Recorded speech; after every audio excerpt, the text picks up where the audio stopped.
Testing. So this has been absolutely insane. Not just the estate, the history, the heartbreak it's seen, the fact that it took me 5 trips to finally get it right. It took so much in order to bring this story to life, and I still feel like I haven't even come close to doing this place justice. So some of my friends and I took it upon ourselves to dig a little deeper into our fascination of the property, and next thing I knew, we were making trips back and forth every weekend, obsessed with Lynnewood Hall.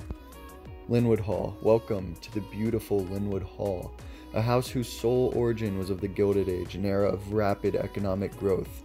The stunning property, designed by Horace Trembauer, belonged to an industrialist named Peter A.B. Widener, who died only 15 years after the construction of the house was completed.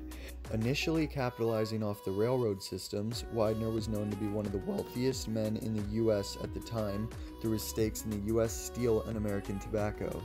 In a year where the average well-to-do man was making $450 annually, this mansion's construction was completed, costing an estimated $8 million. Today, even in its state of decay, it's on the market for nearly $20 million and needs an estimated $50 million in repairs if it were to be brought back to its original state. 70,000 glorious interior square feet with a 33.8-acre gated compound totaling 110 rooms, 55 of which are bedrooms. And fun fact, the average life expectancy for men in the year 1900 was 47 years. For women it was 50, and this seems short, yet 50 years is exactly the age of Widener's son George, who passed away aboard the Titanic, a ship he had invested a bunch of his wealth into, putting George's death 3 years before his father's. This is where the rumor of Lynnewood Hall being the Titanic owner's house comes from. Thank you, RMK. Along with George was his son, the grandson, who died at age 27, Harry Widener, an enthusiastic book collector who boasts the Harvard Library being named after him. And books weren't the only thing hoarded at the estate. It was known to have some of the world's most expensive art. Many of the pieces are on exhibit today in Washington, D.C.'s National Art Gallery. For obvious reasons, this was all gone by the time we made it there.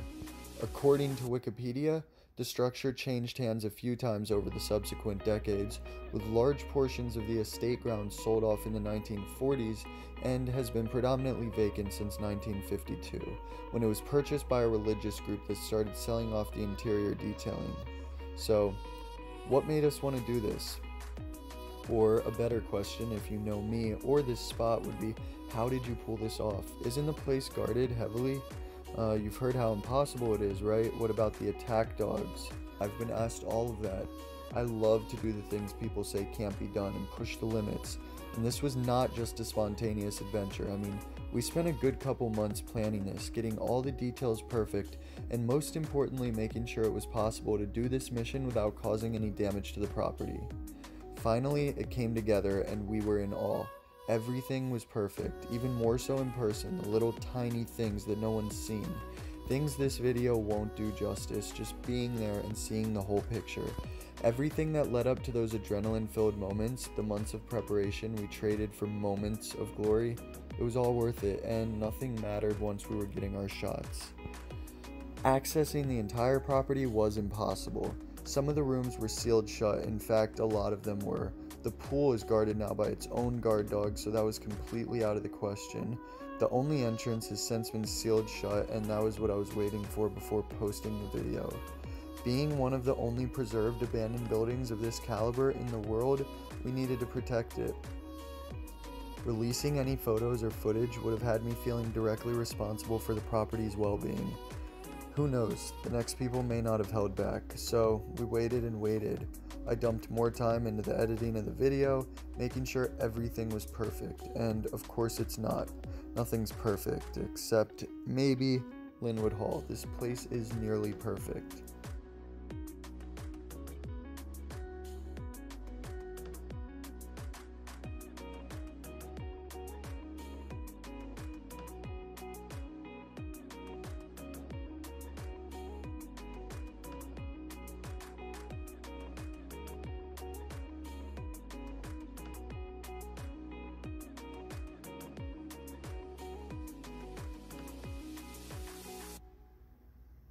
So we set off to one final trip to get the last bit of shots that we needed, last bit of footage that I needed, and threw this together. I hope you guys loved watching this video as much as I loved filming it. Thank you for watching. Please subscribe to the channel if you enjoyed the content. I have so much planned for this year. It's going to be insane. Thanks again for watching, and I will be back in no time. Peace.